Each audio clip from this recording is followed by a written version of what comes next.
اور پھر صوفے پر ڈھیر ہو گیا۔ ایک ہاتھ ماتھے پر رکھے وہ سوچ رہا تھا کہ کیا سچ میں وہ مجھ سے اتنی نفرت کرتی ہے کہ گھر والوں کے کہنے کے باوجود بھی رشتے کی حامی نہیں بھر رہی۔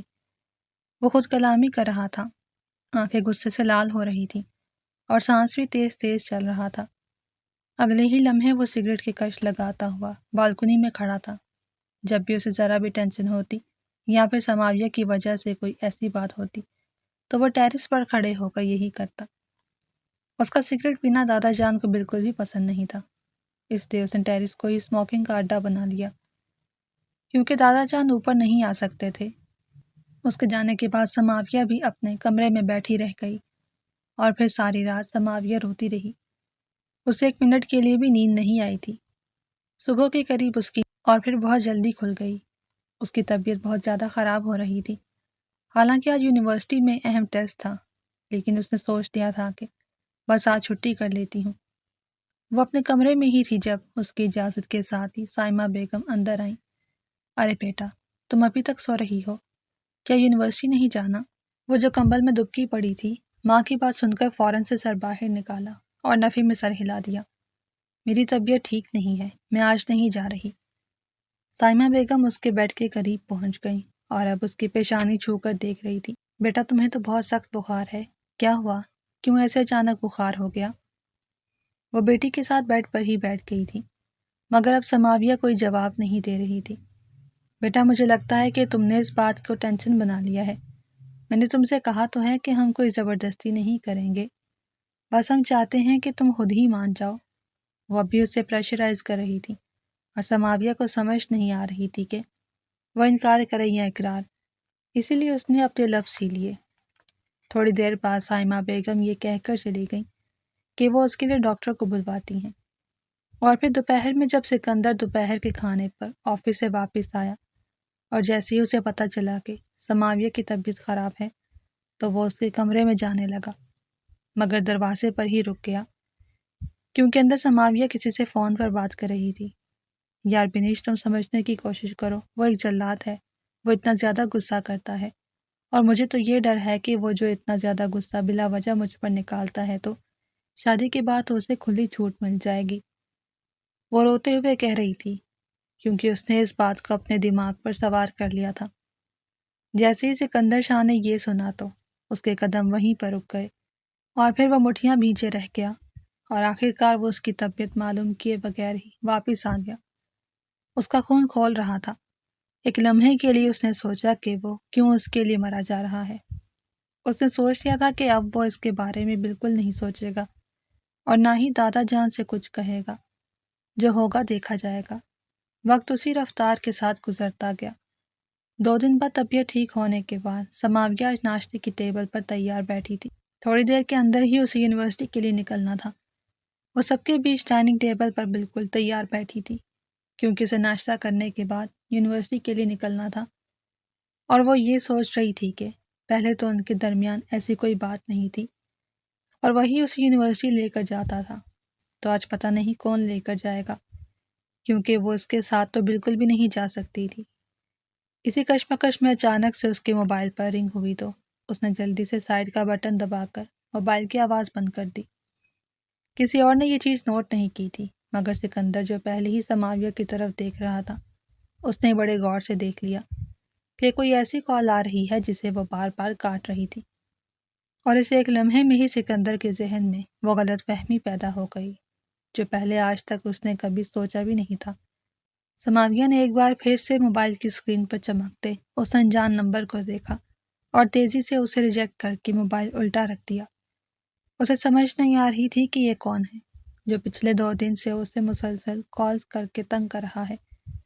وہ اس وقت ناشتے کی میز پر سب کے ساتھ بیٹھی ہوئی تھی اور اسے ڈر تھا کہ کہیں کوئی اس چیز کو نوٹ نہ کر لے۔ سکندر جو سامنے بیٹھا ہوا تھا، اس کی عقابی نظریں سماویہ کے چہرے کے بدلتے ہوئے رنگوں کا بخوبی جائزہ لے رہی۔ اس نے دیکھا تھا کہ سماویہ کس طرح بار بار اپنا موبائل چھپا رہی ہے۔ سکندر کے ذہن میں بدگمانی نے سر اٹھایا۔ اسے لگا کہ شاید سماویہ کسی کو پسند کرتی ہے اور اسی وجہ سے وہ اس رشتے سے انکار کر رہی تھی۔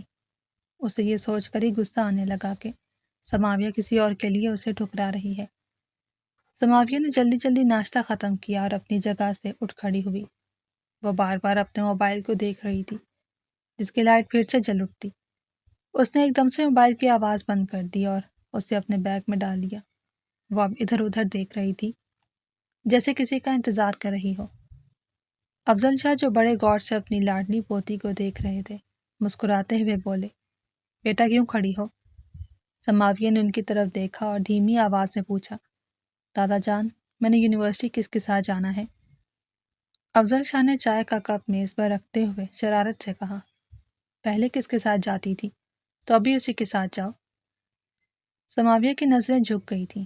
اسے پتا تھا کہ پہلے سکندر شاہ ہی اسے لے کر جاتا تھا، مگر اب حالات بدل چکے تھے۔ سکندر بھی ناشتہ ختم کر کے اٹھ کھڑا ہوا۔ اس کے چہرے پر وہی مخصوص سختی تھی جو ہمیشہ رہتی تھی۔ اس نے سماویہ کی طرف دیکھے بغیر اپنے کوٹ بند کیے اور باہر کی طرف چل دیا۔ سماویہ خاموشی سے اس کے پیچھے پیچھے چلنے۔ وہ اس وقت شدید خوفزدہ اور سہمی ہوئی تھی، کیونکہ اسے پتا تھا کہ سکندر اس وقت غصے میں ہے۔ جب وہ گاڑی کے قریب پہنچے تو سماویہ نے چپ چاپ پچھلی سیٹ کا دروازہ کھولا اور وہاں بیٹھ گئی۔ سکندر نے آئینے سے اسے دیکھا اور اس کی مٹھیاں بھیج گئیں۔ اسے سماویہ کا اس طرح پیچھے بیٹھنا بالکل پسند نہیں آیا تھا، جیسے وہ اس کا ڈرائیور ہو۔ اس نے گاڑی سٹارٹ کی اور پوری رفتار سے گیٹ سے باہر نکال دی۔ سارا راستہ دونوں کے درمیان مکمل خاموشی چھائی رہی۔ سکندر کے ذہن میں وہی کال والا منظر گھوم رہا تھا اور وہ غصے میں گاڑی کی رفتار تیز کرتا جا رہا تھا، جبکہ سماویہ کا دل بری طرح دھڑک رہا تھا۔ اسے ڈر تھا کہ کہیں سکندر اس سے موبائل کے بارے میں پوچھ نہ لے۔ وہ بار بار اپنے بیگ کو تھام لیتی، جہاں اس کا موبائل مسلسل وائبریٹ ہو رہا تھا۔ یونیورسٹی کے گیٹ پر پہنچ کر سکندر نے ایک دم سے بریک لگائی۔ سماویہ نے خاموشی سے بیگ اٹھایا اور گاڑی سے اتر گئی۔ اس نے مڑ کر بھی نہیں دیکھا تھا اور سکندر اسے جاتے ہوئے دیکھتا رہا۔ اس کی نظروں میں اس وقت عجیب سی کشمکش اور غصہ تھا۔ اسے لگ رہا تھا کہ سماویہ اس سے کچھ چھپا رہی ہے اور یہی بات اسے اندر ہی اندر کھائے جا رہی تھی۔ سماویہ جب کوریڈور میں چل رہی تھی تو اسے پھر سے وہی کال محسوس ہوئی۔ اس نے موبائل نکال کر دیکھا تو وہی نمبر تھا۔ اس نے تنگ آ کر موبائل سائلنٹ پر لگا دیا۔ اسے سمجھ نہیں آ رہی تھی کہ وہ کیا کرے اور یہ کون ہے جو اس کا پیچھا نہیں چھوڑ رہا۔ سارا دن یونیورسٹی میں اس کا دل پڑھائی میں نہیں لگا۔ وہ مسلسل اسی کشمکش میں رہی تھی کہ آخر یہ سب کیا ہو رہا ہے۔ واپسی پر اسے لینے کے لیے ڈرائیور آیا تھا، کیونکہ ہمیشہ سے یہی طریقہ کار رہا تھا کہ صبح سکندر چھوڑتا اور واپسی پر ڈرائیور اسے لے آتا۔ گھر پہنچ کر وہ سیدھی اپنے کمرے میں چلی گئی اور خود کو بیڈ پر گرا دیا۔ اسے بہت زیادہ تھکن محسوس ہو رہی تھی، لیکن وہ انجان نمبر اب بھی اس کے اعصاب پر سوار تھا۔ رات کا کھانا بھی اس نے بڑی مشکل سے سب کے ساتھ بیٹھ کر کھایا، کیونکہ اس کی نظریں بار بار سکندر سے ٹکرا رہی تھیں، جو اسے مسلسل گھور رہا تھا۔ کھانا ختم ہوتے ہی وہ بھاگ کر اپنے کمرے میں آئی اور دروازہ بند کر لیا۔ رات کے 8 بج رہے تھے جب اس کے موبائل پر دوبارہ کال آئی۔ اس بار اس نے ہمت کی اور کال اٹھا لی۔ اس نے غصے سے بھرپور آواز میں کہا، کون ہو تم اور کیوں مجھے بار بار کال کر کے تنگ کر رہے ہو؟ دوسری طرف سے ایک اجنبی اور بھاری مردانہ آواز سنائی دی، جو بڑے اطمینان سے بولا، تم چھوڑو میں کون ہوں، بس یہ جان لو کہ میں تم سے محبت کرتا ہوں اور تمہیں حاصل کر کے رہوں گا۔ سماویہ کا سانس رکنے لگا۔ اسے یقین نہیں آ رہا تھا کہ کوئی اس طرح کی باتیں کر سکتا ہے۔ اس نے فوراً کہا، مجھے تم سے کوئی بات نہیں کرنی اور خبردار اگر دوبارہ مجھے فون کیا۔ یہ کہہ کر اس نے کال کاٹ دی اور غصے میں موبائل بیڈ پر اچھال دیا۔ اس کا پورا جسم کانپ رہا تھا اور آنکھوں میں آنسو آ گئے۔ اسے اندازہ نہیں تھا کہ سکندر شاہ، جو اس وقت اپنے کمرے میں جانے کے لیے وہاں سے گزر رہا تھا، اس نے سماویہ کی اونچی آواز سن لی تھی۔ وہ وہیں رک گیا۔ اس کے کان سماویہ کے کمرے کی طرف لگے ہوئے تھے۔ جب دوبارہ موبائل کی رنگ ٹون بجی تو سکندر کے صبر کا پیمانہ لبریز ہو گیا۔ سماویہ نے جیسے ہی دوبارہ کال اٹھائی تو اس نے بنا کچھ سوچے یہی کہا، میں تم سے کہہ رہی ہوں کہ مجھے تم سے محبت نہیں ہے۔ اگر تم نے دوبارہ کال کی تو اچھا نہیں ہوگا۔ اسے لگا تھا کہ شاید وہ شخص ڈر جائے گا، مگر اسے یہ نہیں پتا تھا کہ اس کے پیچھے موت کا دوسرا نام کھڑا ہے۔ سکندر شاہ ایک جھٹکے سے کمرے کے اندر داخل ہوا۔ اس کا چہرہ غصے سے تمتما رہا تھا۔ سماویہ نے جیسے ہی اسے دیکھا تو اس کے ہاتھ سے موبائل گرتے گرتے بچا۔ اس نے جلدی سے موبائل اپنے پیچھے چھپانے کی کوشش کی، مگر سکندر شاہ دھاڑتا ہوا اس کے قریب آیا اور بولا، کس سے بات کر رہی تھی؟ سچ سچ بتاؤ، ورنہ مجھ سے برا کوئی نہیں ہوگا۔ اس کے لہجے میں ایسی وحشت تھی کہ سماویہ کی زبان گنگ ہو گئی۔ سکندر کے ذہن میں وہی بات پکی ہو گئی تھی کہ سماویہ کا کسی کے ساتھ تعلق ہے اور وہ اب اس سے پیچھا چھڑانے کی کوشش کر رہی ہے۔ وہ بپھرے ہوئے شیر کی طرح اس کے سامنے کھڑا تھا اور اس کی نظریں سماویہ کے چہرے پر جمی ہوئی تھیں جو اب آنسوؤں سے بھیگنے لگا تھا۔ سماویہ کو سمجھ نہیں آ رہا تھا کہ وہ اسے کیا بتائے اور کیسے یقین دلائے کہ وہ اس شخص کو نہیں جانتی۔ سکندر کا غصہ اس وقت 7ویں آسمان پر تھا اور وہ سچ جاننے کے لیے کسی بھی حد تک جا سکتا تھا۔ اس نے ایک قدم اور آگے بڑھایا اور سماویہ دیوار کے ساتھ لگ گئی۔ اسے لگ رہا تھا کہ آج سکندر اسے زندہ نہیں چھوڑے گا، کیونکہ اس کی آنکھوں میں اس وقت صرف اور صرف انتقام اور غصہ نظر آ رہا تھا۔ سماویہ نے روتے ہوئے نظریں جھکا لی، مگر سکندر کا ہاتھ اب اس کے موبائل کی طرف بڑھ رہا تھا جو اس نے سختی سے اپنے پیچھے تھاما ہوا تھا۔ وہ اس وقت کسی بھی صفائی کو سننے کے موڈ میں نہیں تھا۔ اسے بس وہ موبائل چاہیے تھا تاکہ وہ اس شخص کا پتہ لگا سکے جس نے سماویہ کو اس سے دور کرنے کی ہمت کی تھی۔ سکندر نے اپنا ہاتھ آگے بڑھا کر اس کے ہاتھ سے موبائل چھیننا چاہا تو سماویہ نے ایک دم پیچھے ہو کر موبائل بیڈ پر پھینک دیا اور کانپتی ہوئی آواز میں بولی، یہ میری پرسنل چیز ہے، آپ اس طرح نہیں لے سکتے۔ اس کی اس ہمت پر سکندر کی آنکھیں غصے سے سرخ ہو گئیں۔ اس نے ایک جھٹکے سے سماویہ کو اس کی کمر سے تھام کر اپنی طرف کھینچا اور اسے دیوار کے ساتھ پن کر دیا۔ سماویہ کا سانس اس کی غربت اور غصے کی تپش سے رکنے لگا۔ سکندر کا چہرہ اس کے چہرے کے بالکل قریب تھا اور اس کی گرفت سماویہ کی نازک کمر پر اتنی سخت تھی کہ اسے درد محسوس ہونے لگا۔ سکندر نے اپنی گمبھیر اور دھاڑتی ہوئی آواز میں کہا، میرے صبر کا مزید امتحان نہ لو سماویہ، سچ سچ بتاؤ کہ وہ کون تھا جسے تم کہہ رہی تھی کہ میں تم سے محبت نہیں کرتی۔ اس کا مطلب ہے کہ پہلے تم مجھ سے کرتی تھی۔ سچ بولو، ورنہ میں بھول جاؤں گا کہ تم کون ہو۔ سماویہ کی آنکھوں سے موٹے موٹے آنسو گر کر سکندر کے ہاتھ پر گرنے لگے۔ وہ ہچکیاں لیتے ہوئے بولی، خدا کی قسم میں اس شخص کو نہیں جانتی ہوں۔ وہ کوئی اننون نمبر ہے جو مجھے 2 دن سے تنگ کر رہا ہے، آپ میرا یقین کریں۔ سکندر نے اس کی بات پر یقین کرنے کی بجائے ایک طنزیہ مسکراہٹ اپنے لبوں پر سجائی اور اس کے چہرے کے مزید قریب ہو کر بولا، جھوٹ مت بولو، میں سچ سننا چاہتا ہوں۔ تم اس وجہ سے اس رشتے سے انکار کر رہی تھی نا کہ تم کسی اور کو پسند کرتی ہو اور وہ تمہیں بلیک میل کر رہا ہے۔ سماویہ نے تڑپ کر نفی میں سر ہلایا، لیکن سکندر اس وقت کسی بھی منطق کو سننے سے قاصر تھا۔ اسے سماویہ کا رونا بھی اب ایک ڈرامہ لگ رہا تھا۔ اس نے اسے خود سے دور جھٹک دیا اور نفرت سے اسے دیکھا۔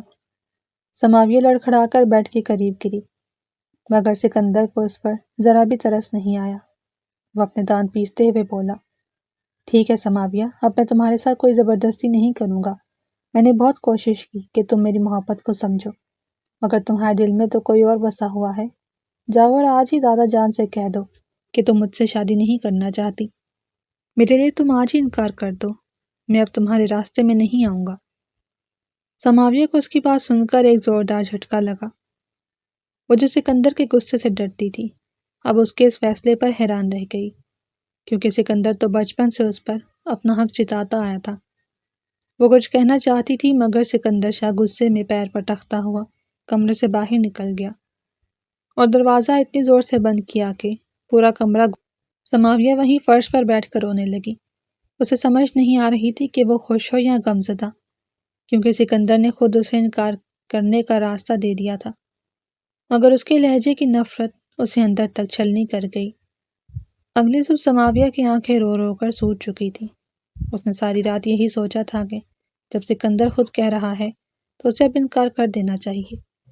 وہ بڑی ہمت کر کے افضل شاہ کے کمرے میں گئی جہاں وہ اخبار پڑھ رہے تھے۔ سماویہ نے ان کے قریب بیٹھ کر درستی آواز میں کہا، دادا جان، میں یہ رشتہ نہیں کرنا چاہتی، مجھے سے بہت ڈر لگتا ہے، وہ بہت غصے والے ہیں۔ افضل شاہ نے اخبار نیچے رکھا اور گہری نظروں سے اپنی لاڈلی پوتی کو دیکھا۔ ان کے چہرے پر کوئی غصہ نہیں تھا، بلکہ ایک عجیب سی خاموشی چھا گئی۔ انہوں نے بس اتنا کہا، ٹھیک ہے بیٹا، اگر تمہاری یہی مرضی ہے تو ہم کچھ نہیں کہیں گے۔ سماویہ کو ان کی خاموشی سے اور بھی ڈر لگنے لگا۔ دوپہر کے وقت اچانک گھر میں کوہرام مچ گیا جب پتہ چلا کہ افضل شاہ کی طبیعت اچانک خراب ہو گئی ہے اور وہ بے ہوش ہو گئے ہیں۔ سکندر شاہ اور باقی سب لوگ انہیں فوراً ہسپتال لے کر بھاگے تھے۔ سماویہ جو اس وقت کمرے میں تھی، اسے جب پتہ چلا تو وہ دیوانہ وار نیچے آئی، مگر سب جا چکے تھے۔ وہ گھر پر اکیلی رہ گئی تھی کیونکہ وہ آج یونیورسٹی بھی نہیں گئی تھی۔ اس نے روتے ہوئے سکندر کو اور اپنی ماں کو بار بار کالز کی، مگر کسی نے بھی اس کی کال نہ اٹھائی۔ اسے لگ رہا تھا کہ یہ سب اس کے انکار کی وجہ سے ہوا ہے، اور وہ خود کو کوسنے لگی۔ وہ جائے نماز پر بیٹھ کر رو رو کر دادا جان کی زندگی کی دعائیں مانگ رہی تھی۔ اسے اس وقت سکندر کا وہ غصہ اور اپنی بے بسی سب بھول گئی۔ اسے بس اپنے دادا جان کی فکر کھائے جا رہی تھی۔ شام کے وقت گھر کا ڈرائیور اسے لینے آیا اور بتایا کہ افضل شاہ اسے دیکھنا چاہتے ہیں۔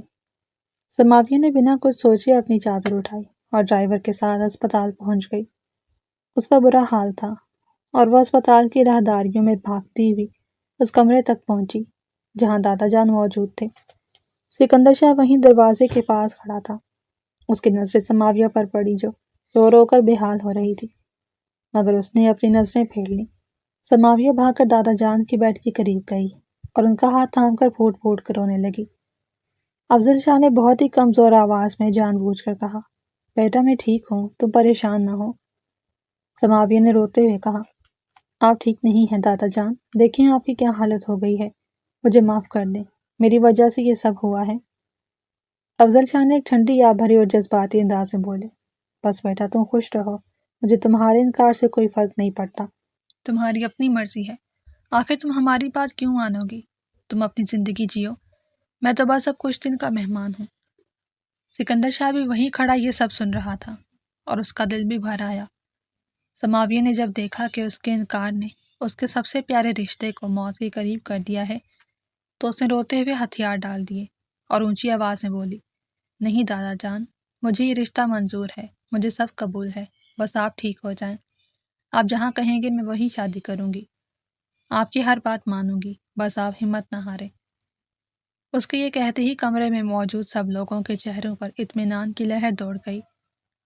افضل شاہ نے سکندر کی طرف دیکھا جس کی آنکھوں میں اس وقت ایک عجیب سی چمک تھی، مگر سماویہ کو نہیں پتا تھا کہ یہ سب ایک ڈرامہ تھا جس کے دادا نے اپنے ایک ڈاکٹر دوست کے پوتے کے ساتھ مل کر رچایا تھا تاکہ وہ سماویہ کو منا سکے۔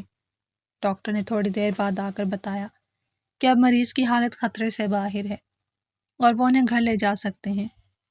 گھر واپس آتے ہی نکاح کی تیاریاں زور و شور سے شروع ہو گئیں، مگر سماویہ اپنے کمرے میں قید ہو کر رہ گئی۔ اسے لگ رہا تھا کہ اس نے اپنی زندگی کا سودا کر لیا ہے۔ دوسری طرف سکندر کا رویہ اب بھی ویسا ہی تھا۔ اسے اب بھی یہی لگ رہا تھا کہ سماویہ نے یہ فیصلہ صرف دباؤ میں آ کر کیا ہے اور وہ دل سے کسی اور کی ہے۔ یہی بدگمانی ان کے درمیان ایک اونچی دیوار بن کر کھڑی تھی جس نے ان کے رشتے میں تجسس اور تناؤ کو مزید بڑھا دیا۔ رات کا پچھلا پہر تھا اور پورے شاہ ولا میں خاموشی کا راج تھا، مگر سماویہ کی آنکھوں سے نیند کوسوں دور تھی۔ وہ اپنے بوجھل دل کے ساتھ کچن میں آئی تاکہ اپنے لیے کافی بنا سکے۔ اسے رہ رہ کر وہی باتیں یاد آ رہی تھیں جو سکندر شاہ نے اس سے کہی تھی۔ ابھی وہ چولہے کے پاس کھڑی کافی کپ میں نکال رہی تھی کہ اچانک اسے اپنے پیچھے کسی کی موجودگی کا احساس ہوا۔ اس نے پلٹ کر دیکھا تو سکندر شاہ سامنے کھڑا اسے سرد نظروں سے گھور رہا تھا۔ سماویہ کا ہاتھ لرز رہا تھا اور کافی کے چند قطرے شیلف پر گر گئے۔ سکندر ایک قدم آگے بڑھا اور طنزیہ لہجے میں بولا، اتنی رات کو یہاں کیا کر رہی ہو سماویہ؟ کہیں اپنے اسی عاشق سے باتیں کرنے کا پروگرام تو نہیں جس کے لیے تم اس رشتے سے انکار کر رہی تھی؟ سماویہ کی آنکھوں میں فوراً آنسو بھر آئے۔ اس نے کپ میز پر رکھا اور روتے ہوئے بولی، آپ میری بات کا یقین کیوں نہیں کرتے؟ میں نے تو اب اس رشتے کے لیے بھی رضامندی دے دی ہے، میں کسی سے بات نہیں کر رہی تھی۔ سکندر نے اس کے آنسوؤں کو یکسر نظر انداز کیا اور اس کے بہت قریب آ گیا۔ اس کی سانسیں سماویہ کے چہرے سے ٹکرا رہی تھیں۔ اس نے سماویہ کے چہرے کے گرد اپنے ہاتھ شیلف پر ٹکا دیے جس سے وہ اس کے حصار میں آ گئی۔ سکندر نے اس کی آنکھوں میں آنکھیں ڈال کر کہا، یہ رضامندی تم نے صرف دادا جان کے دباؤ میں آ کر دی ہے، ورنہ تمہارا دل تو کہیں اور ہی اٹکا ہوا ہے۔ تم جیسی لڑکیاں کبھی کسی کی نہیں ہو سکتی۔ سماویہ نے تڑپ کر اس کے سینے پر ہاتھ رکھا اور اسے پیچھے دھکیلنا چاہا، مگر وہ اپنی جگہ سے ٹس سے مس نہ ہوا۔ سماویہ کی دھڑکنیں اس کی قربت سے بے ترتیب ہو رہی تھیں۔ اس نے ہچکی لیتے ہوئے کہا، میں بہت ڈرتی ہوں آپ سے اور آپ کے اس غصے سے، اسی لیے میں انکار کر رہی تھی اور کوئی وجہ نہیں ہے۔ سکندر کو ایک لمحے کے لیے اس کی معصومیت پر یقین آنے لگا، مگر پھر وہی بدگمانی اس کے ذہن پر چھا گئی۔ اس نے جھک کر اس کے کان کے قریب سرگوشی کی، دیکھتے ہیں تم کتنا ڈرتی ہو اور کتنی وفا کرتی ہو۔ سماویہ اس کی اس ادا پر بالکل ساکت رہ گئی، اور جیسے ہی سکندر کی گرفت ذرا ڈھیلی ہوئی، وہ خود کو چھڑوا کر وہاں سے بھاگ نکلی۔ اس کا دل سینے سے باہر آنے کو تھا اور وہ اپنے کمرے میں پہنچ کر ہانپنے لگی۔ اسے سمجھ نہیں آ رہا تھا کہ سکندر اس سے محبت کرتا ہے یا نفرت۔ وقت بہت تیزی سے گزر گیا اور آخرکار وہ دن آ گیا جب سماویہ کو سکندر شاہ کے نام کی انگوٹھی پہنا تھی۔ نکاح کی محفل سجی ہوئی تھی اور پورے گھر کو پھولوں سے مہکایا گیا تھا۔ سماویہ لال رنگ کے بھاری جوڑے میں ملبوس بیڈ پر بیٹھی مسلسل رو رہی تھی۔ اسے لگ رہا تھا کہ اس کے پاس اب واپسی کا کوئی راستہ نہیں۔ جب نکاح خواں اس کے کمرے میں آئے تو اس کا پورا جسم کانپنے لگا۔ اس نے بنا کچھ سوچے سمجھے اور بنا کچھ دیکھے نکاح نامے پر سائن کر دیے، اور جب اس کے کانوں میں اس کے اب نہیں قبول ہے کے الفاظ گونجے تو اسے لگا کہ اس کی روح اس کے جسم سے نکل گئی ہے۔ دوسری طرف سکندر نے بہت ہی فخر اور فاتحانہ انداز میں قبول ہے کہا تھا، کیونکہ وہ سماویہ کو قانونی اور شرعی طور پر اپنی قید میں لے چکا تھا۔ نکاح کے بعد جب سب لوگ مبارکباد دے رہے تھے تو سکندر سب سے نظریں بچا کر سماویہ کے کمرے میں داخل ہوا۔ وہ ابھی تک بیڈ پر بیٹھی ہوئی تھی۔ سکندر نے اس کے قریب جا کر اس کا گھونگھٹ الٹا اور اس کے ماتھے پر اپنا حق جتاتے ہوئے ہاتھ رکھا۔ سماویہ نے سہم کر نظریں جھکا لی تو سکندر نے اس کی ٹھوڑی پکڑ کر اپنا چہرہ اس کے سامنے کیا اور بولا، مبارک ہو محترمہ، اب تم میری شرعی بیوی بن چکی ہو اور اب تم پر میرا پورا حق ہے۔ تم چاہو یا نہ چاہو تمہیں میری ہر بات ماننی ہوگی۔ سماویہ کی خاموشی نے سکندر کے غصے کو ہوا دی تھی، مگر اس نے خود پر قابو پایا ہوا تھا۔ وہ وہاں سے جانے لگا، مگر اچانک رک گیا اور ایک اکڑ بھرے لہجے میں بولا، سنو، میری ملازمہ میری چیزیں ٹھیک سے نہیں رکھتی، وہ بہت لاپرواہ ہے۔ آج اس نے پھر میری چیزیں ادھر ادھر کر دی تھیں۔ اب سے تم روزانہ میرے کمرے کی صفائی کے بعد میری چیزیں سیٹ کرو گی اور میرا کمرہ تمہاری ذمہ داری ہے۔ سماویہ نے حیرت سے اسے دیکھا کہ ابھی تو نکاح ہوا ہے اور یہ اسے کام بھی بتا رہا ہے، مگر اس نے ہمیشہ کی طرح ڈر کر صرف سر ہلا دیا تھا۔ اسے لگ رہا تھا کہ سکندر اسے صرف اپنی نوکرانی بنانا چاہتا ہے، لیکن سکندر کے ذہن میں کچھ اور ہی چل رہا تھا۔ وہ بس اسے اپنے قریب رکھنا چاہتا تھا۔ شام کے وقت سماویہ بوجھل قدموں سے سکندر کے کمرے میں پہنچی۔ ملازمہ وہاں سے صفائی کر کے جا چکی تھی۔ اب اسے چیزیں ترتیب سے رکھنی تھی۔ وہ سکندر کی شرٹس اور اس کے پرفیوم سیٹ کر رہی تھی کہ اسے ایک عجیب سا احساس ہوا۔ اسے سکندر کی خوشبو ہر طرف محسوس ہو رہی تھی۔ ابھی وہ اس کی دراز ٹھیک کر ہی رہی تھی کہ اچانک نیچے سے سکندر کی زوردار چیخ سنائی دی۔ سماویہ کا دل اچھل کر حلق میں آ گیا۔ وہ فوراً کمرے سے باہر نکلنے لگی تھی، مگر سکندر پہلے ہی سیڑھیاں چڑھ کر اوپر آ چکا تھا۔ اس کا چہرہ غصے سے لال ہو رہا تھا اور وہ چلایا، سماویہ ادھر آؤ۔ سماویہ بھاگ کر اس کے سامنے آئی تو اس نے سختی سے اس کا کندھا دبوچ دیا اور دھاڑ کر پوچھا، میری گھڑی کہاں ہے؟ وہ میری سب سے فیوریٹ گھڑی تھی، اور آج تم نے میرا کمرہ ٹھیک کیا ہے، وہ کہاں غائب ہو گئی ہے؟ سماویہ کی زبان تالو سے لگ گئی۔ وہ کانپتے ہوئے بولی، مجھے نہیں پتا، میں نے تو وہیں رکھی تھی جہاں پہلے تھی۔ سکندر نے اسے جھٹکا دیا اور بولا، ڈھونڈو اسے ابھی کے ابھی، ورنہ مجھ سے برا کوئی نہیں ہوگا۔ سماویہ روتے ہوئے ادھر ادھر گھڑی ڈھونڈنے لگی، مگر اسے کچھ یاد نہیں آ رہا تھا کہ اس نے کہاں رکھی ہے۔ سکندر شاہ مسلسل اس کے پیچھے کھڑا اسے ڈرا رہا تھا، اور پھر جب وہ ایک دراز کے پاس پہنچی تو سکندر نے اسے پیچھے سے اپنے حصار میں لیا۔ اس کا غصہ اب دھیرے دھیرے رومانس میں بدل رہا تھا، مگر لہجے میں وہی سختی برقرار۔ اس نے سماویہ کے کان کے پاس جھک کر کہا، اگر گھڑی نہ ملی تو اس کی قیمت تمہیں چکانی پڑے گی۔ سماویہ کا پورا وجود لرز رہا تھا اور وہ اس کے غصے اور لمس کے درمیان بری طرح پھنس چکی تھی۔ وہ کسی طرح خود کو بچا کر وہاں سے بھاگی تھی اور سیدھی اپنے کمرے میں جا کر دم لیا۔ اگلی صبح سماویہ بہت جلدی اٹھ گئی تھی، کیونکہ رات بھر اسے سکندر کے اس غصے اور عجیب سے رویے کی وجہ سے 1 منٹ کے لیے بھی نیند نہیں آئی تھی۔ وہ بوجھل قدموں کے ساتھ دادا جان کے کمرے میں آئی، جہاں افضل شاہ اپنے بیڈ پر بیٹھے تسبیح پڑھ رہے تھے۔ سماویہ ان کے قریب بیڈ پر ہی بیٹھ گئی اور ان کا ہاتھ تھام کر اتنے دکھی اور فریادی انداز سے بولی، دادا حضور، آپ کی بڑی مہربانی ہوگی اگر آپ اس کمتر کنیز کو اس قید نما محل سے آزادی دلا دیں۔ اس نے اپنا الٹا ہاتھ ماتھے پر رکھا ہوا تھا، جیسے کوئی بہت بڑی مصیبت میں ہو، اور اس کی آواز میں بلا کا دکھ تھا۔ افضل شاہ کی ہنسی چھوٹ گئی۔ انہوں نے محبت سے اپنی لاڈلی پوتی کے سر پر ہاتھ پھیرا اور پوچھا، میری شہزادی خود کو کنیز کیوں سمجھنے لگی ہے اور اسے اس محل سے آزادی کیوں چاہیے؟ سماویہ نے رو دینے والے لہجے میں جواب دیا، آپ کے جلاد ولی عہد کی بدولت، جو تخت پر بیٹھتے ہی مجھے کنیز سے ہٹا کر ڈائریکٹ ملازمہ ہی بنا دے گا۔ ابھی کل ہی کی بات ہے دادا جان کہ انہوں نے مجھے اپنے کمرے کی صفائی پر لگا دیا ہے اور مجھے ذرا بھی سکون نہیں لینے دیتے۔ افضل شاہ نے ٹھنڈی آ بھری اور اپنی لاڈلی پوتی کو ساتھ لگاتے ہوئے پیار سے پوچھا، ہوا کیا ہے لاڈو؟ آخر اس نے ایسا کیا کہہ دیا؟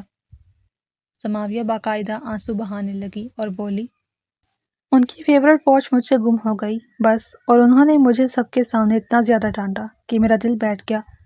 آپ بتائیں کیا کوئی اپنی ہونے والی بیوی سے ایسے بات کرتا ہے جیسے وہ کوئی گھر کی نوکرانی ہو؟ افضل شاہ اسے تسلی دے رہے تھے اور اس کے آنسو پوچھ رہے تھے کہ اچانک پیچھے سے سکندر کی گھمبیر اور بھاری آواز گونجی، اچھا تو میری ملکہ کو میں اتنا ظالم لگتا ہوں؟ دادا جان پھر آپ آج ہی رخصتی کی تیاری کریں تاکہ اس ملکہ کو پتہ چلے کہ میں کتنا بڑا جلاد ہوں۔ سماویہ کی سانس ایک لمحے کے لیے رک گئی اور اس کا دل حلق میں آ گیا۔ اس نے سہم کر مڑ کر دیکھا تو سکندر دروازے کی چوکھٹ پر ٹیک لگائے کھڑا تھا۔ اس کی آستینیں اوپر چڑھی ہوئی تھیں اور نظروں میں وہی مخصوص تیزی اور تیکھا پن تھا جو سماویہ کے حواس مختل کر دیتا تھا۔ افضل شاہ شرارت سے مسکراتے ہوئے اپنے بیڈ سے اٹھے اور تسبیح اٹھاتے ہوئے بولے، میں ذرا باہر چہل قدمی کے لیے جا رہا ہوں، تم دونوں اب یہاں بیٹھ کر خود ہی فیصلہ کر لو کہ کس نے کنیز بننا ہے اور کس نے جلاد۔ وہ سماویہ کو اکیلا چھوڑ کر کمرے سے باہر نکل گئے اور اب وہاں صرف سکندر اور سماویہ رہ گئے تھے۔ سماویہ گھبرا کر بیڈ سے اٹھنے لگی مگر سکندر نے لپک کر اس کا راستہ روکا اور اسے بیڈ کے پائے کے ساتھ ہی کھڑے ہونے پر مجبور کر دیا۔ اس نے ایک ہاتھ دیوار پر ٹکایا اور جھک کر سماویہ کے چہرے کے بالکل قریب آ گیا۔ اس کی آنکھوں میں اس وقت غصہ کم اور ایک عجیب سی تپش زیادہ تھی۔ اس نے سماویہ کے لرزتے ہوئے لبوں کو دیکھا اور بہت ہی دھیمے مگر تیکھے لہجے میں کہا، تو تم دادا جان سے میری شکایتیں کر رہی ہو سماویہ کہ میں تمہیں ملازمہ بنا لوں گا؟ ابھی تو میں نے کچھ کیا ہی نہیں اور تم نے شور مچا دیا ہے۔ سماویہ نے ڈرتے ہوئے نظریں جھکائیں تو اس نے اس کی ٹھوڑی پکڑ کر اسے اپنی نظروں کا سامنا کرنے پر مجبور کیا اور بولا، اب تو نکاح ہو گیا ہے، اب میں مزید انتظار نہیں کر سکتا، اور یہ جو تم بار بار کہتی ہو نا کہ میں جلاد ہوں، تو یاد رکھنا کہ میں نے اب تمہیں واقعی اپنی ملکہ بنانا ہے اور اس ملکہ کو میرے ہر اشارے پر ناچنا ہوگا، سمجھ گئی تم؟ اس کے لہجے کی گونج سماویہ کے پور پور میں اتر رہی تھی اور وہ بس بت بنی اسے دیکھتی رہ گئی۔ سکندر کا ہاتھ اب اس کے گال کو چھو رہا تھا جس سے سماویہ کا پورا وجود لرز اٹھا۔ اسے لگ رہا تھا کہ سکندر اسے اپنی نظروں سے ہی پگھلا دے گا۔ ابھی سکندر کچھ اور کہنے ہی والا تھا کہ باہر راہداری میں کسی کے قدموں کی آہٹ ہوئی تو وہ ایک جھٹکے سے پیچھے ہٹا۔ وہ ملازمہ تھی جو دادا جان کو چائے کے لیے پوچھنے آئی تھی۔ سماویہ کو جیسے ہی موقع ملا وہ وہاں سے بھاگ نکلی اور سیدھا اپنے کمرے میں جا کر دروازہ بند کر لیا۔ اس کا دل اتنی زور سے دھڑک رہا تھا کہ اسے اپنی دھڑکنیں خود سنائی دے رہی تھیں۔ اسے سمجھ نہیں آ رہا تھا کہ سکندر آخر چاہتا کیا ہے۔ وہ اسے اپنی محبت سے ڈرانا چاہتا ہے یا اپنے غصے سے اسے مغلوب کرنا چاہتا ہے۔ اگلے 2 دن گھر میں رخصتی کی تیاریاں زور و شور سے چلتی رہیں۔ ہر طرف مہمانوں کا رش تھا اور سماویہ کے لیے جیسے سانس لینا بھی مشکل ہو رہا تھا۔ اسے رہ رہ کر سکندر کا وہ تیکھا لہجہ اور دادا جان کی کمرے والی غربت یاد آتی تھی جس نے اسے عجیب سی بے چینی میں مبتلا کر رکھا تھا۔ آخرکار مہندی کا فنکشن شروع ہو گیا۔ سماویہ پیلے رنگ کے جوڑے میں ملبوس اسٹیج پر سکندر کے ساتھ بیٹھی ہوئی تھی۔ اس کے ہاتھوں پر مہندی لگائی جا رہی تھی اور وہ خاموشی سے نظریں جھکائے بیٹھی تھی۔ سکندر بھی وہیں اس کے برابر میں بیٹھا ہوا تھا اور اس کی نظریں مسلسل سماویہ کے چہرے کا طواف کر رہی تھی۔ اسے سماویہ اس رنگ میں بہت بھلی لگ رہی تھی، مگر وہ اپنی انا کی وجہ سے کچھ بول نہیں رہا تھا۔ اسی دوران سماویہ کے گود میں رکھے ہوئے موبائل پر میسج کی ٹون بجی۔ سماویہ نے ایک لمحے کے لیے چونک کر موبائل کو دیکھا، مگر مہندی لگی ہونے کی وجہ سے وہ اسے اٹھا نہیں سکتی تھی۔ اب 1 منٹ بھی نہیں گزرا تھا کہ دوبارہ میسج کی آواز آئی، اور پھر یہ سلسلہ رکنے کا نام نہیں لے رہا تھا۔ بار بار موبائل کی اسکرین روشن ہو رہی تھی اور میسج پر میسج آ رہے تھے۔ سکندر شاہ جو بڑے اطمینان سے بیٹھا تھا، اس نے یہ سب نوٹ کر لیا تھا۔ اس کے ماتھے پر بل پڑ گئے اور وہی پرانی بدگمانی ایک بار پھر اس کے ذہن میں ناچنے لگی۔ اسے لگا کہ واقعی سماویہ کا کسی کے ساتھ چکر ہے جو اس طرح بھری محفل میں اسے میسج کر رہا ہے۔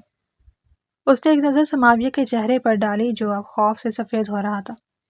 سماویہ کو سمجھ نہیں آ رہی تھی کہ وہ کیا کرے۔ وہ بس یہ چاہتی تھی کہ کسی طرح یہ فنکشن ختم ہو اور وہ اپنا موبائل چیک کر سکے۔ سکندر نے اپنا رخ دوسری طرف کر لیا اور اس کے چہرے پر وہی مخصوص سختی واپس آ گئی۔ اسے لگ رہا تھا کہ سماویہ اسے دھوکہ دے رہی ہے اور یہ سوچ اسے اندر ہی اندر جلا رہی تھی۔ جب مہندی کا فنکشن ختم ہوا اور سب مہمان رخصت ہو گئے تو وہ بھاگتی ہوئی اپنے کمرے میں آئی۔ اس نے جلدی سے اپنے ہاتھ دھوئے اور لرزتے ہاتھوں سے موبائل اٹھایا تھا۔ جیسے ہی اس نے میسیجز کھولے اس کے پیروں تلے سے زمین نکل گئی۔ وہاں اسی کی مہندی کے فنکشن کی تازہ تصویریں موجود تھیں جو کسی نے بہت قریب سے بنائی تھیں، اور ان تصویروں کے نیچے دھمکی آمیز پیغامات کی بھرمار تھی۔ اس نامعلوم شخص نے لکھا تھا، سماویہ ابھی وقت ہے، شادی سے انکار کر دو اور مجھ سے ملنے آؤ، ورنہ میں تمہاری یہ تمام تصویریں فوٹو شاپ کر کے انٹرنیٹ پر وائرل کر دوں گا اور پھر تم کسی کو منہ دکھانے کے قابل نہیں رہو گی۔ سماویہ کا پورا وجود برف کی طرح ٹھنڈا ہو گیا۔ وہ موبائل ہاتھ میں پکڑے بیڈ پر گر گئی اور اس کی آنکھوں سے بے اختیار آنسو بہنے لگے۔ اسے سمجھ نہیں آ رہا تھا کہ وہ اس وقت کس سے مدد مانگے۔ وہ بہت زیادہ ڈر گئی تھی کہ اگر یہ تصویریں باہر نکل گئیں تو اس کے خاندان کی عزت خاک مل جائے گی۔ وہ روتے ہوئے بیڈ سے اتری، کمرے کے ایک اندھیرے کونے میں دبک کر بیٹھ گئی۔ اس نے اپنے گھٹنوں میں سر دے لیا تھا اور ہچکیاں لے کر رونے لگی۔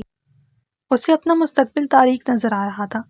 ایک طرف سکندر کا وہ خوفناک غصہ تھا اور دوسری طرف یہ نامعلوم بلیک میلر جو اسے برباد کرنے پر تلا ہوا تھا۔ وہ اسے کشمکش اور دکھ میں ڈوبی ہوئی تھی کہ اسے اپنی زندگی کا سب سے بڑا فیصلہ اب تنہا ہی کرنا پڑے گا۔ اس کا رونا کسی طور تھم نہیں رہا تھا اور وہ خود کو بہت زیادہ بے بس محسوس کر رہی تھی۔ اگلی صبح جب سماویہ کی آنکھ کھلی تو اسے محسوس ہوا جیسے وہ ساری رات جاگی تھی۔ اس کا سر بھاری ہو رہا تھا اور آنکھیں رونے کی وجہ سے سوج گئی تھیں۔ ابھی وہ بیڈ سے اٹھی ہی تھی کہ رشتہ دار لڑکیاں شور مچاتی ہوئی اس کے کمرے میں داخل ہو گئیں۔ سب بہت خوش تھیں اور ہنسی مذاق کر رہی تھیں، مگر سماویہ کے چہرے پر 12 بجے ہوئے تھے۔ وہ کسی کی بھی مذاق کا جواب نہیں دے پا رہی تھی۔ اس کے ذہن میں صرف وہی دھمکی آمیز میسیجز گھوم رہے تھے۔ اسے لگ رہا تھا کہ جیسے کوئی سایہ مسلسل اس کا پیچھا کر رہا ہے۔ تھوڑی ہی دیر میں پارلر والی لڑکیاں اسے تیار کرنے آ گئیں اور انہوں نے اپنا سامان نکال کر اسے سجانا شروع کر دیا۔ سماویہ کسی بے جان مورت کی طرح ان کے سامنے بیٹھی رہی۔ اس نے ایک بار بھی آئینے میں اپنا عکس نہیں دیکھا تھا۔ اسے اپنی سج دھج سے کوئی دلچسپی نہیں تھی۔ وہ بس خاموشی سے اپنے آنسو پی رہی تھی۔ جب وہ مکمل تیار ہو گئی تو اسے سرخ رنگ کے بھاری عروسی جوڑے میں دیکھ کر سب کی زبان سے ماشاءاللہ نکل گیا۔ وہ واقعی کسی شہزادی سے کم نہیں لگ رہی تھی، مگر اس شہزادی کا دل اس وقت خوف سے لرز رہا تھا۔ بارات کا فنکشن گھر کے وسیع اور عریض لان میں ہی رکھا گیا جسے بہت خوبصورتی سے سجایا گیا تھا۔ سماویہ کو جب سہارا دے کر باہر لایا گیا اور اسٹیج پر بٹھایا گیا تو مہمانوں کی نظریں اس پر جم گئیں۔ تھوڑی ہی دیر بعد سکندر بھی سفید شیروانی میں ملبوس وقار کے ساتھ چلتا ہوا وہاں پہنچ گیا۔ وہ اسٹیج پر سماویہ کے بالکل ساتھ آ کر بیٹھ گیا۔ گھر کی شادی ہونے کی وجہ سے ماحول میں ایک خاص قسم کی سادگی اور اپنائیت تھی، مگر ان دونوں کے درمیان ایک ایسی خاموشی تھی جو بہت کچھ کہہ رہی تھی۔ سکندر نے ایک نظر سماویہ کے جھکے ہوئے سر اور اس کی لرزتی ہوئی پلکوں پر ڈالی۔ اسے اس کی آنکھوں میں نمی صاف نظر آ رہی تھی۔ اسے ایک بار پھر وہی بدگمانی ہوئی کہ شاید سماویہ آج بھی اسی شخص کے بارے میں سوچ کر رو رہی ہے جس کی وجہ سے کل مہندی میں اسے بار بار میسیجز آ رہے تھے۔ اس کا دل غصے سے بھر گیا، مگر سب کے سامنے اس نے خود پر قابو رکھا۔ وہ بس مٹھیاں بھینچ کر رہ گیا اور سامنے لگے پھولوں کو گھورنے لگا، جبکہ سماویہ کا پورا وجود اس انجان خوف کی گرفت میں تھا جو اس کی زندگی کی سب سے بڑی خوشی کو گہنا رہا تھا۔ اسٹیج پر بیٹھے ہوئے سماویہ کا پورا وجود لرز رہا تھا، اور جب سکندر وقار کے ساتھ اس کے پہلو میں آ کر بیٹھا تو اسے اپنی سانسیں رکتی ہوئی محسوس ہوئیں۔ سکندر کی نظریں بار بار سماویہ کے اداس اور بھیگے ہوئے چہرے کی طرف جا رہی تھیں، مگر اس نے سب کے سامنے خود پر ایسا ضبط قائم کیا ہوا تھا کہ کوئی اس کے اندر مچلتے ہوئے طوفان کا اندازہ نہیں لگا سکتا تھا۔ رخصتی کی تمام رسمیں کسی مشینی انداز سے پوری ہوئی، اور آخرکار وہ وقت آ گیا جب سماویہ کو اس کے کمرے میں پہنچا دیا گیا۔ وہ کمرے کے وسط میں بیڈ پر بیٹھی اپنے بھاری لہنگے اور جولری کے بوجھ سے زیادہ اس انجان خوف کے بوجھ تلے دبی ہوئی تھی جو اس کا پیچھا نہیں چھوڑ رہا تھا۔ تھوڑی ہی دیر میں سکندر کمرے میں داخل ہوا۔ اس کے چہرے پر اس وقت وہ وحشت اور غصہ تھا جسے دیکھ کر سماویہ کا دل زور زور سے دھڑکنے لگا۔ سکندر نے آتے ہی اپنی شیروانی کا بٹن کھولا اور ایک تیکھی نظر سماویہ پر ڈالی جو نظریں جھکائے بیٹھی تھی۔ اس نے بلند اور کٹیلی آواز میں کہا، جب یہ شادی کرنی ہی نہیں تھی تو یہ سب ڈھونگ کیوں رچایا سماویہ؟ آخر کیوں تم نے سب کے سامنے ہاں کہی جب تمہارا دل ہی کہیں اور تھا؟ سماویہ نے سہم کر اسے دیکھا، مگر اس کے لبوں سے کوئی لفظ نہ نکل سکا۔ وہ بس بے اختیار رونے لگی۔ سکندر کا غصہ اس کی خاموشی دیکھ کر مزید بڑھ گیا۔ وہ اس کے قریب آیا اور غصے سے پھنکارتے ہوئے بولا، میں سمجھتا تھا کہ شاید دادا جان کی طبیعت کا سن کر تمہارا دل پگھل گیا ہے، مگر تم تو آج بھی اسی کے لیے آنسو بہا رہی ہو جس کی کالز اور میسج تم کل سے وصول کر رہی ہو۔ سکندر نے نفرت سے اسے دیکھا اور پھر ایک جھٹکے سے پیچھے ہٹ گیا۔ اس نے تہیہ کر لیا تھا کہ وہ آج اسے ہاتھ بھی نہیں لگائے گا۔ وہ غصے سے پیر پٹکتا ہوا صوفے کی طرف بڑھا اور وہاں دراز ہو گیا۔ سماویہ کی ہچکیاں بن گئی تھیں۔ وہ اپنی زندگی کی سب سے اہم رات اس طرح گزرتے دیکھ کر اندر سے ٹوٹ گئی تھی۔ اسے لگا کہ اس کی تمام خوشیاں خاک میں مل گئی ہیں۔ وہ بیٹھ کے کونے پر سر رکھ کر روتی رہی، جبکہ دوسری طرف سکندر شاہ صوفے پر لیٹا چھت کو گھور رہا تھا، اور اس کے ذہن میں یہی سوال تھا کہ کیا اسی دن کے لیے اس نے سماویہ کو بچپن سے چاہا تھا کہ وہ اسے دلہن بنا کر لائے اور وہ کسی اور کے لیے آنسو بہائے۔ بدگمانی کا زہر اس کے رگوں پہ میں اتر رہا تھا، جبکہ سماویہ کا دکھ اس لیے بڑھ گیا کیونکہ آج بھی اسے بارات کے فنکشن کی تصویریں موصول ہوئی تھیں، اور وہ یہ سوچ کر ہلکان ہو رہی تھی کہ کل ولیمہ ہے اور پتہ نہیں اب وہ شخص کیا نئی حرکت کرے گا۔ ولیمے کا دن بھی آ گیا، مگر شاہ بلا میں وہ چہل پہل اور رونق نہیں تھی جس کی توقع کی جا رہی تھی۔ سماویہ ولیمے کے بھاری جوڑے میں اسٹیج پر کسی مورت کی طرح ساکت بیٹھی ہوئی تھی۔ اس کے چہرے پر تھکن اور آنکھوں میں چھپی وہ وحشت صاف نظر آ رہی تھی جو پچھلے کئی دنوں سے اس کا پیچھا کر رہی تھی۔ سکندر اس کے پہلو میں بیٹھا ہوا تھا، مگر ان کے درمیان میلوں کی دوری تھی۔ سکندر کا دل بری طرح ٹوٹا ہوا تھا۔ اس نے سالوں سے اس دن کا انتظار کیا تھا کہ جب سماویہ اس کی دلہن بن کر آئے گی تو وہ اسے دنیا کی تمام خوشیاں دے گا، مگر اسے کیا معلوم تھا کہ وہ اپنی ہی بیوی کے ساتھ ایک پل بھی سکون سے نہیں گزار سکے گا۔ وہ غصے اور دکھ کی ملی جلی کیفیت میں سامنے بیٹھے مہمانوں کو دیکھ رہا تھا، جبکہ اس کا جی چاہ رہا تھا کہ وہ سب کو چھوڑ کر کہیں دور چلا جائے۔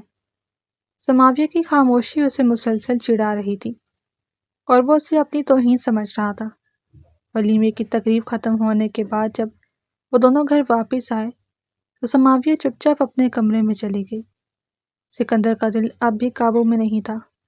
وہ کافی دیر تک لان میں ادھر سے ادھر ٹہلتا رہا اور مسلسل سگریٹ پیتا رہا۔ اسے رہ رہ کر یہی خیال آ رہا تھا کہ سماویہ کسی اور کی خاطر اس سے دور ہو رہی ہے۔ آخرکار اس کے جذبات اس کے قابو سے باہر ہونے لگے۔ اس نے سوچا کہ بھلے ہی وہ کسی اور کو پسند کرتی ہو، مگر شرعی اور قانونی طور پر وہ اس کی بیوی ہے اور اسے اس پر پورا حق حاصل ہے۔ وہ تیزی سے سیڑھیاں چڑھتا ہوا کمرے میں داخل ہوا۔ سماویہ اس وقت بیڈ کے قریب کھڑی اپنی جولری اتارنے کی کوشش کر رہی تھی۔ سکندر نے آتے ہی اسے اس کے شانے سے سختی سے تھاما اور اسے اپنی طرف موڑا۔ اس کی آنکھوں میں اس وقت دیوانگی تھی۔ اس نے سماویہ کی آنکھوں میں آنکھیں ڈال کر کہا، بھلے ہی تم مجھے پسند نہیں کرتی اور تمہارے دل میں کوئی اور بسا ہوا ہے، مگر یاد رکھنا کہ تم میری بیوی ہو اور میں اپنا حق لے کر رہوں گا۔ میں اب تمہیں مزید خود سے دور نہیں رہنے دوں گا۔ سماویہ اس کے اس اچانک حملے اور لہجے سے بری طرح لرز گئی۔ وہ تڑپ کر رو دی اور ہچکیاں لیتے ہوئے اپنا موبائل بیڈ سے اٹھا کر سکندر کے سامنے کر دیا۔ سکندر نے حیرت سے سماویہ کی طرف دیکھا اور پھر موبائل پکڑ کر ان میسیجز اور تصویروں کو دیکھنے لگا جو اس بلیک میلر نے بھیجی تھی۔ جیسے جیسے وہ میسیجز پڑھ رہا تھا، اس کے ماتھے پر پسینہ آنے لگا اور غصے سے اس کا چہرہ تمتما اٹھا۔ اسے اپنی غلطی کا احساس ہوا کہ وہ جسے بے وفائی سمجھ رہا تھا وہ دراصل ایک معصوم لڑکی کی بے بسی تھی۔ اس نے دیکھا کہ کس طرح اسے دھمکیاں دی جا رہی تھی۔ سکندر نے اسی وقت وہ نمبر اپنے ایک دوست کو بھیجا جو سائبر کرائم میں تھا اور اسے فون کر کے کہا کہ مجھے اس نمبر کی لوکیشن اور مالک کا نام ابھی کے ابھی چاہیے۔ سکندر نے موبائل میز پر رکھا اور سماویہ کی طرف دیکھا جو اب بھی رو رہی تھی۔ وہ اس کے قریب آیا اور بہت نرمی سے اس کا ہاتھ تھام لیا۔ اس نے دھیمی آواز میں کہا، مجھے معاف کر دینا سماویہ، میں نے تمہیں پتہ نہیں کیا کیا سمجھ لیا تھا، تم نے مجھے پہلے کیوں نہیں بتایا؟ سماویہ نے روتے ہوئے کہا، میں بہت ڈر گئی تھی، مجھے لگا کہ آپ میرا یقین نہیں کریں گے۔ سکندر نے اسے اپنے حصار میں لے لیا اور بڑی محبت سے اس کے سر پر ہاتھ رکھا۔ اس رات اس نے خود سماویہ کی بھاری جھولی اتارنے میں اس کی مدد کی اور ان کے درمیان پہلی بار وہ قربت آئی جس میں ڈر نہیں بلکہ ایک دوسرے کا احساس تھا۔ آدھی رات کا وقت تھا جب سکندر کے موبائل کی بیل بجی۔ اس کی آنکھ کھلی تو اس کے دوست کی کال تھی۔ سکندر نے فون سنا اور جیسے جیسے وہ بات سنتا گیا اس کا غصہ آسمان کو چھونے لگا۔ اس نے دانت پیستے ہوئے کہا، اس گھٹیا انسان کی یہ جرت، اسے میں چھوڑوں گا نہیں، وہ آج میرے ہاتھوں سے نہیں بچے گا، میں ابھی آ رہا ہوں۔ سماویہ بھی شور سن کر اٹھ بیٹھی اور اس نے گھبرا کر پوچھا، کیا ہوا ہے؟ سکندر نے اپنی چادر اٹھائی اور غصے میں کہا، تم آرام کرو، میں ابھی واپس آ کر سب بتاؤں گا۔ سماویہ نے اسے روکنے کی بہت کوشش کی کہ رات کا وقت ہے، آپ مت جائیں، مگر سکندر اس وقت بپھرا ہوا شیر بن چکا تھا۔ وہ تیزی سے کمرے سے باہر نکل گیا۔ سماویہ ساری رات جائے نماز پر بیٹھی اس کی سلامتی کی دعائیں مانگتی رہی اور ڈرتی رہی کہ کہیں کچھ غلط نہ ہو جائے۔ صبح گھر والوں کے اٹھنے سے پہلے ہی سکندر واپس آ گیا۔ اس کا حلیہ تھوڑا بگڑا ہوا تھا، جیسے اس کی کسی سے لڑائی ہوئی ہو۔ سماویہ بھاگ کر اس کے پاس آئی تو اس نے سماویہ کو اپنے گلے لگا لیا۔ پھر سکندر نے اسے بتایا کہ وہ بلیک میلر کوئی اور نہیں بلکہ اس کا اپنا دوست داور تھا جن کی شادی پر بھی بلایا گیا تھا۔ سکندر نے بتایا کہ کچھ مہینے پہلے ان کی ایک بزنس ڈیل پر تلخ کلامی ہوئی تھی اور داور نے وہ بات دل میں رکھ لی تھی۔ وہ سیر کا سانپ نکلا اور اس نے بدلہ لینے کے لیے سماویہ کو نشانہ بنایا۔ سکندر کی آنکھوں میں نمی آ گئی۔ اس نے سماویہ کے دونوں ہاتھ تھامے اور کہا، مجھے معاف کر دو سماویہ، میری وجہ سے تمہیں یہ سب سہنا پڑا۔ میں نے اپنے دوست پر بھروسہ کیا اور اپنی بیوی پر شک کیا، مجھے خود پر شرمندگی ہو رہی ہے۔ سماویہ نے اس کے لبوں پر ہاتھ رکھ دیا اور پہلی بار خود آگے بڑھ کر اس کے سینے میں چھپ گئی۔ اسے اب یقین ہو گیا تھا کہ سکندر اس کا محافظ ہے اور اس کی محبت سچی ہے۔ سکندر نے اسے اپنی باہوں میں بھینچ لیا اور اس وقت شابلا کے اس کمرے میں صرف محبت اور سکون کی خوشبو تھی۔ تمام غلط فہمیاں مٹ چکی تھیں اور ان کا رشتہ اب ایک نئی اور مضبوط بنیاد پر کھڑا ہو گیا تھا۔ اگر آپ کو ہماری کہانی پسند آئی ہے تو لائک کریں اور اس طرح کی مزید دلچسپ کہانیاں سننے کے لیے ہمارے چینل کو سبسکرائب کریں اور کامنٹ سیکشن میں اپنی رائے کا اظہار ضرور کریں۔ شکریہ۔